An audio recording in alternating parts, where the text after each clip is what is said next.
চলে যাব এখান থেকে, কেউ থাকবে না।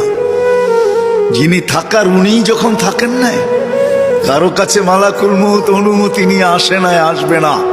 শুধু একজন মুহাম্মদুর রাসূলুল্লাহ সাল্লাল্লাহু আলাইহি ওয়াসাল্লামের কাছে মালাকুল মউত যখন আসছেন, তো আল্লাহ বলছে বন্ধুর কাছে অনুমতি নিয়ে ঢুকবে, অনুমতি দিলে ঢুকবে, নাইলে ফিরে আসবে।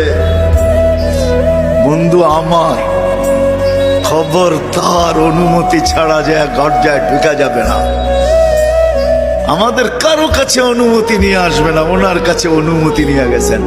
তারপরও বলছে শোনো, ঢুকার অনুমতি দিলেই কিন্তু হাত রাইখা দিবা না, আবার অনুমতি নিবা, রাখবা কি রাখবা না। বন্ধু যদি হ্যাঁ বলে তো রাইখো, যদি না বলে তো চলে আইসো। না বন্ধু আমার, কার বন্ধু? হ্যাঁ, কার বন্ধু? হাবিবুল্লাহ